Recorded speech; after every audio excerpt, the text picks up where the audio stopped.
Video کو like کر کے آگے شیئر ضرور کر دینا۔ ابو ہریرہ رضی اللہ تعالیٰ عنہ کا فرمان ہے کہ میں نے اللہ کے حبیب صلی اللہ علیہ وسلم کو دیکھا، حضور اتنے خوبصورت تھے کہ حضور سے خوبصورت میں نے کوئی چیز نہیں دیکھی۔ حضرت ابو ہریرہ کا فرمان تو سنیں، غور سے سنیں، کہتے ہیں کہ میں نے اللہ کے حبیب سے بڑھ کر کسی چیز کو حسین و جمیل نہیں دیکھا۔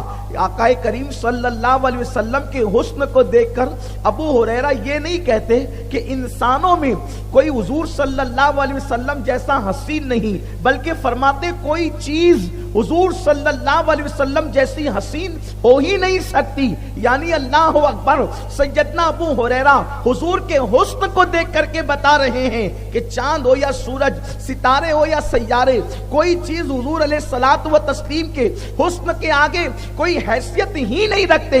اسی لیے تو امام کہتے ہیں اللہ اکبر، خورشید تھا کس زور پر، کیا بڑھ کے چمکا تھا قمر، بے پردہ جب وہ رخ ہوا، یہ بھی نہیں وہ بھی نہیں، سب کے حسن پھیکے ہیں جب تک کہ حسن مصطفیٰ صلی اللہ علیہ وآلہ وسلم کی ملاوٹ نہ ہو۔ میرے آقا صلی اللہ علیہ وسلم کے دیوانوں، اللہ کے حبیب صلی اللہ علیہ وسلم کی محبت، حضور کا عشق، حضور کی الفت آج لوگوں کے دلوں سے کم ہوتی جا رہی ہے۔ اس کی وجہ یہ ہے کہ بازار حسن اس طریقے سے اس کی دکانیں لگی ہوئی ہے، کئی فلموں کے اندر حسن کے چرچے ہو رہے ہیں، کئی سیریلوں کے اندر حسن کے چرچے ہو رہے ہیں، گناہوں کو اتنا حسین بنا کر پیش کیا جا رہا ہے کہ آج اپنے نوجوان اپنے آپ کو گناہوں سے بچا نہیں پا رہے ہیں۔ اور یاد رکھیں، پہلے سے اگر دل میں کوئی بس جائے تو پھر کسی کی گنجائش نہیں رہ جاتی۔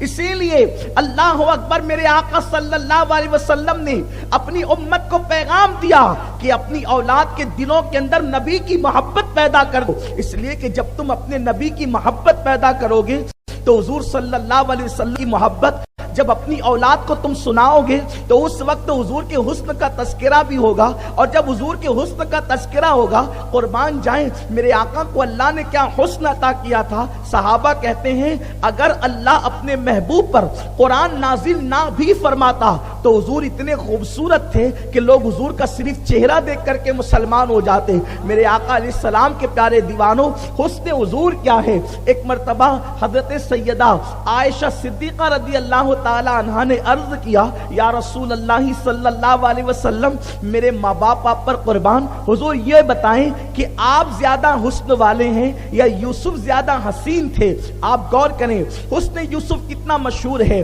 حسن یوسف کے متعلق آپ نے سنا ہے کہ عورتوں نے حسن یوسف کو دیکھا تو پھل کاٹنے کی بجائے وہ اپنی انگلیاں کاٹ گئی، اور حسن یوسف سامنے ہونے کی وجہ سے ان کو احساس تک نہ ہوا۔ حسن یوسف وہ ہے کہ پورا مصر حضرت یوسف علیہ السلام کے حسن کو خریدنے کے لیے آ گیا، حسن یوسفی کو تو خریدنے کے لیے آیا تھا، حتیٰ کہ جو بے حیثیت لوگ بظاہر تھے، جن کے پاس کچھ تھا نہیں، وہ بھی حضرت یوسف کے حسن کی قیمت لگانے کے لیے آ گئے۔ میں یہاں پر آپ کو اب حسن مصطفیٰ سمجھانے لگا ہوں۔ میری قوم کے جوانوں کو پتا ہونا چاہیے، ہم جس نبی کا کلمہ پڑھتے ہیں وہ روحانی طور پر تو بہت بلند ہے، لیکن جسمانی طور پر بھی ان کی کوئی مثال نہیں ہے، وہ بے مثال ہے جسمانی طور پر بھی۔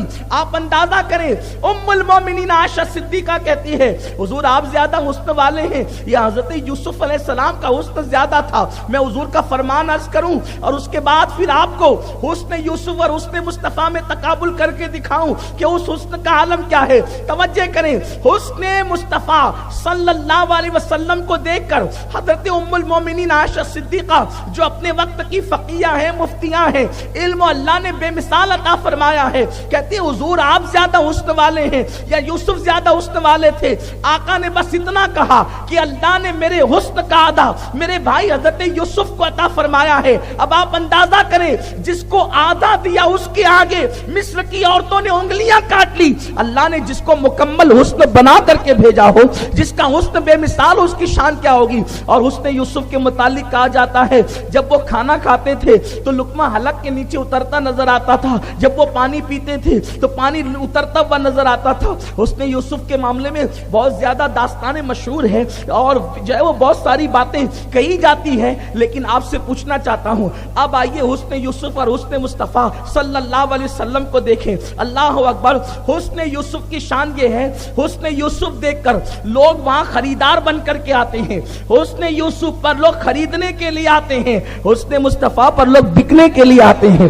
دونوں میں فرق آپ دیکھیں. اللہ اکبر. کیا شان ہے حسن مصطفیٰ کی. حسن مصطفیٰ پر لوگ بکنے کے لیے آتے ہیں, اس لیے کہ خریدنا, حالانکہ وہ نہیں جان رہے تھے کہ یہ یوسف صدیق پیغمبر ہے, لیکن اس وقت تو بات صرف حسن کی تھی. حتیٰ کہ چرخہ کاٹنے والی بڑھیا بھی آ گئی سوت لے کر کے, میں نے بھی یوسف کو خریدنا ہے. مصر کا بادشاہ بھی آ گیا, میں نے بھی یوسف کو خریدنا ہے. عورتیں مرد سب آ گئے, ہم نے یوسف کو خریدنا ہے. حسن یوسف کو خریدنے آتے ہیں, حالانکہ کوئی خرید نہیں پاتا, شان نبی یہ ہے, لیکن حسن مصطفیٰ پر بکنے آتے ہیں. اچھا, حسن یوسف کو خریدنے کے لیے مصر کا بادشاہ آتا ہے, حسن یوسف کو خریدنے کے لیے مصر کا بادشاہ آتا ہے, اور حسن یوسف کو خریدنے کے لیے کبھی مصر کی وہ چرخہ کاٹنے والی بڑھیا آتی ہے, اور حسن مصطفیٰ پر بکنے کے لیے کبھی حبشہ کا بادشاہ نجاشی آتا ہے, کبھی عرب کا سردار ابو بکر صدیق بن کر کے آتے ہیں, کبھی عمر ابن خطاب بن کر کے آتے ہیں. اس کے بعد آپ دیکھیں حسن یوسف پر انگلیاں عورتوں کی کٹتی ہے, کاٹی نہیں جاتی, اور حسن مصطفیٰ پر عرب کے مرد اپنے سروں کو کاٹتے نہیں ہیں بلکہ کٹا دیتے ہیں. حسن یوسف پہ کٹی. مصر میں انگشت زنا سر کٹاتے ہیں تیرے نام پہ مردان عرب. مصر کی عورتوں کی انگلیاں اور عرب کے مردوں کا سر, کیا دونوں میں تقابل ہو سکتا ہے؟ اور پھر وہاں کٹی اور یہاں کٹا دیے گئے. اللہ اکبر. حسن مصطفیٰ کی شان ہی بے مثال ہے. میرے آقا صلی اللہ علیہ وسلم کے دیوانوں, بہرحال آقا کریم صلی اللہ علیہ وسلم کو اللہ نے اتنا حسن و جمال عطا کیا تھا کہ حضور صلی اللہ علیہ وسلم جیسا دنیا میں کوئی نہیں. ایک مقام پر حضرت عائشہ صدیقہ نے پوچھا, یا رسول اللہ آپ زیادہ حسن والے ہیں یا حضرت یوسف؟ تو آقا نے فرمایا, عائشہ حضرت یوسف کا رنگ گورا تھا اور میرے حسن میں ملاحت ہے, میرے حسن میں نمک ہے. میرے پیارے آقا صلی اللہ علیہ وسلم کے پیارے دیوانوں, آپ اندازہ کریں, یعنی حضور علیہ السلام کی خوبصورتی میں یہ تھا کہ آقا کریم کا جو رنگ تھا وہ جو ہے وہ سفید ہونے کے ساتھ ساتھ اس کے اندر سرخ رنگ کی ملاوٹ تھی. یعنی جس کو آپ کہہ سکتے ہیں کہ سرخی مائل حضور علیہ السلام کا چہرہ والدہا تھا, اور اس میں حسن زیادہ ہوتا ہے, اس میں خوبصورتی زیادہ ہوتی ہے. آئیے آپ کو بتاؤں, حضرت مولائے کائنات شیر خدا علی مرتضیٰ فرماتے ہیں, حضور کے رخسار اتنے چمکدار اور چمکیلے تھے کہ اگر آقا کریم چاند یا سورج کے سامنے کھڑے ہو جاتے تو چاند و سورج حضور کے رخسار کے اندر اس کا عکس نظر آتا, دیواروں کا عکس حضور علیہ السلام کے چہرے میں نظر آتا. آپ سے میں پوچھنا چاہتا ہوں, یہ بہت سنجیدگی کے ساتھ بات کہنا چاہتا ہوں, آج کل میری قوم کے نوجوان چھوکرے بہت آسانی کے ساتھ ہوٹل پر بیٹھ کر یہ بات کر دیتے ہیں, حضور ہماری طرح انسان تھے. اگر ان کا کوئی دامن پکڑ کر کے پوچھے, بیٹے بتا کہ حضور تیری طرح انسان کیسے تھے, تو وہ کہتا ہے کہ ہماری ناک بھی ہے, حضور کی ناک تھی, حضور ہمارے بھی گال ہے, حضور کے بھی گال تھے, ہمارے بال ہے, حضور کے بھی بال تھے, ہماری آنکھیں حضور کی بھی آنکھیں تھی, ہمارے کان ہے, حضور کے بھی کان تھے, ہوئے نا ہم برابر برابر. یاد رکھیں یہ بہت بڑی بے ادبی کی بات ہے, کیونکہ مولائے کائنات شیر خدا علی مرتضیٰ کہتے ہیں حضور کے رخسار ایسے تھے کہ اس میں چاند و سورج کا عکس نظر آتا تھا, دیواروں کا عکس نظر آتا تھا. آپ مجھے پوری دنیا کے اندر کوئی ڈھونڈ کر ایسا بندہ بتا دیں کہ جس کے چہرے میں کسی کا عکس نظر آتا ہو, آپ مجھے بتائیں تو صحیح کہ کوئی بندہ ایسا بھی ہو. اس سے پتہ چلا کہ ظاہر میں بھی میرے اللہ نے اپنے محبوب کو کسی کی طرح نہیں بنایا, بلکہ حضور علیہ الصلوۃ والتسلیم کا حسن مبارک وہ تھا, خدا کی عزت کی قسم, جو دیکھ لیتا تھا, بات دیکھنے کے جو دیکھ لیتا تھا وہ کلمہ پڑھنے پر تیار ہو جاتا. آپ کہیں گے دیکھا تو ابو جہل نے بھی. اللہ نے اپنے محبوب کے رخ انور پر اپنی غیرت کے 70,000 پردے ڈال رکھے تھے. اللہ نے محبوب سب کو دکھایا نہیں, اور جس کو دکھایا پھر اس کو کافر رکھا نہیں. محبوب کو دکھایا سب کو نہیں, اور جس نے دیکھ لیا پھر وہ کافر رہا نہیں, پھر وہ کلمہ پڑھنے کے بعد مسلمان ہو گیا. بلکہ خدا کی قسم آج بھی جو دیکھ لیتے ہیں اللہ تبارک و تعالیٰ ان کو بھی ایمان کی دولت عطا کر دیتا ہے. آج بھی حضور علیہ السلام کا معجزہ یہ ہے. تو میرے آقا صلی اللہ علیہ وسلم کے دیوانوں, حضرت مولا کائنات کا فرمان آپ نے سنا کہ حضور کے رخسار میں چاند و سورج تیرتے نظر آتے تھے. اس کے بعد جب واقع افق پیش آیا، یہ اس کی تشریح نہیں کرنا چاہتا اس لیے کہ اس کے اتنا وقت ہمارے پاس نہیں ہے. مدینہ منورہ میں منافقین نے ایک بے سر پیر کی بات اڑا دی تھی، تو اس وقت اللہ کے رسول صلی اللہ علیہ وآلہ وسلم نے ارشاد فرمایا تھا اپنے 4 یاروں سے کہ اس مسئلے میں تم کیا کہتے ہو. تو اس وقت سیدنا ابو بکر صدیق رضی اللہ تعالیٰ نے تو چونکہ چپ رہے، لیکن سیدنا فاروق اعظم بولے. پھر حضرت عثمان غنی نے یہ فرمایا کہ یا رسول اللہ، جب آپ کا سایہ زمین پر نہیں پڑتا، دیکھو یہ صحابی جو حضور کو دیکھنے والے وہ کہہ رہے ہیں یا رسول اللہ، تفاسیر اٹھا کر کے آپ دیکھیں، جب آپ کا سایہ زمین پر نہیں پڑتا اس لیے کہ کوئی آپ کے سائے پہ پیر نہ رکھ دے، تو اللہ کو جب سائے پر پیر رکھوانا گوارا نہ ہوا تو یا رسول اللہ آپ کے حرم میں کوئی مداخلت کرے یہ اللہ کو کیسے گوارا ہو سکتا ہے. یہ بات کون کہہ رہا ہے؟ حضرت عثمان غنی کہہ رہے ہیں. یعنی حضور کا جسم اقدس اتنا لطیف تھا، حضور کا جسم پاک اتنا لطیف اور منور تھا کہ حضور صلی اللہ علیہ وسلم کے جسم اقدس کا سایہ زمین پہ نہیں پڑتا تھا. یہ بات بہت سارے صحابہ سے مروی ہے، حالانکہ اس میں بہت ساری احادیث ضعیف ہے، لیکن ضعیف احادیث فضائل اعمال میں مقبول ہوتی ہے. آج کل کچھ لوگ حدیث کے نام پر حدیث کا قتل عام کرنے کے لیے نکلے ہیں، اور جب بھی فضیلت میں آپ کوئی حدیث پڑھیں وہ مہربان لوگ بس یہی کہتے ہیں کہ یہ حدیث تو ضعیف ہے، اور پھر ان کا کہنا یہ ہوتا ہے کہ آپ یہ حدیث ہمیں بخاری میں دکھائیں، یہ حدیث ہمیں بخاری میں دکھائیں تب ہم مانیں گے. ہم کہتے ہیں یہ بخاری کو ماننا کب سے دین ہو گیا؟ بخاری کو ماننا کب سے دین ہو گیا؟ یہ جو بات کہی جاتی ہے کہ بخاری میں دکھائیں، کہ اللہ کے رسول نے فرمایا کہ جو بخاری میں ہے اسی کو مانو؟ کیا اللہ نے فرمایا کہ جو بخاری میں اسی کو مانو؟ آپ مجھے بتائیں کہاں کسے کہ جو بخاری میں اسی کو مانو؟ ہم امام بخاری کو مانتے ہیں، ان کی بخاری کو بھی مانتے ہیں، لیکن ان مہربان حضرات سے پوچھنا چاہتے ہیں کہ آپ یہ جو دین میں شدت کر رہے ہو اور امت میں انتشار پیدا کر رہے ہو کہ بخاری میں ہوگا تو مانیں گے، آپ مجھے بتائیں 4000 حدیث پر اپنے دین کو محدود کرنا یہ کون سی عقل مندی ہے؟ اور امت میں انتشار پیدا یہ کون سی عقل مندی ہے؟ ارے امام بخاری رحمت اللہ تعالی علیہ کی بخاری پر مقید ہونے والوں سے کہنا چاہتا ہوں کہ اگر آپ اس طرح تنگ نظری کا شکار ہو گئے تو خدا کی قسم تم بیٹھ کر کے استنجا بھی نہیں کر سکتے.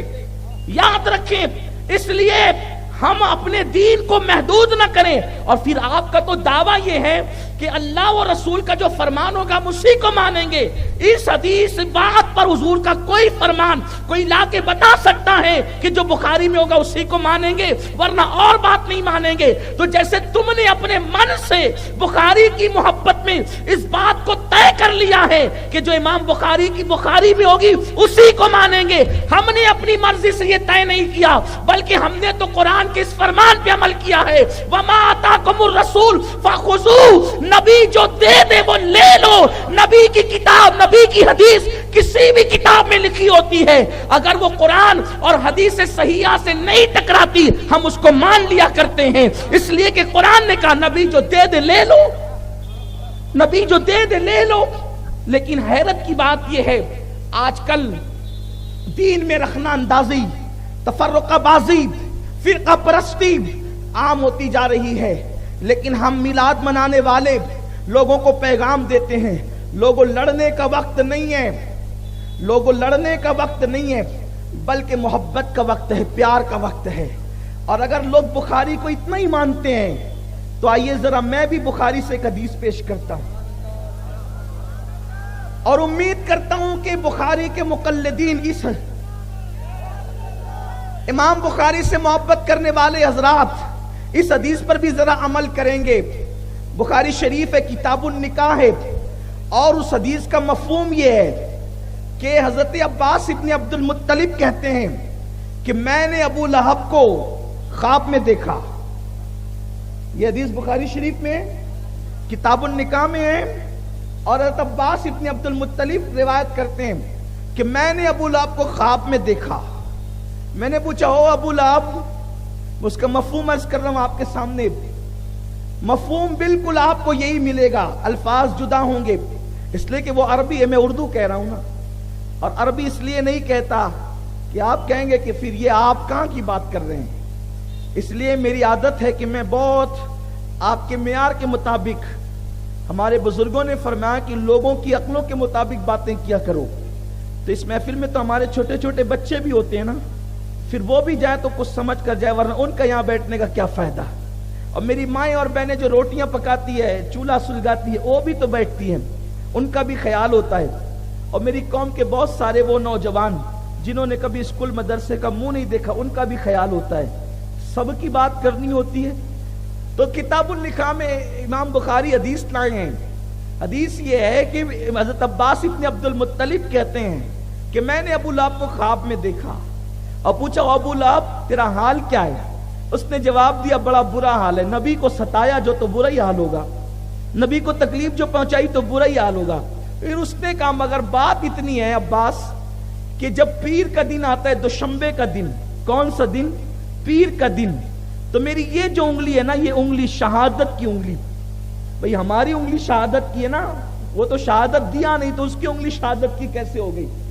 لیکن یہ کہ پہلی انگلی، سیدھے ہاتھ کی پہلی انگلی، اس انگلی کو جب میں چوستا ہوں تو اس میں سے پانی نکلتا ہے، اور وہ پانی پیتا ہوں اور پیر کے دن میرے عذاب میں کچھ کمی ہو جاتی ہے۔ کس نے کہا یہ بات؟ ابو لہب نے کہی۔ ویڈیو اگر اچھا لگا ہو تو لائک کر کے شیئر ضرور کر دینا۔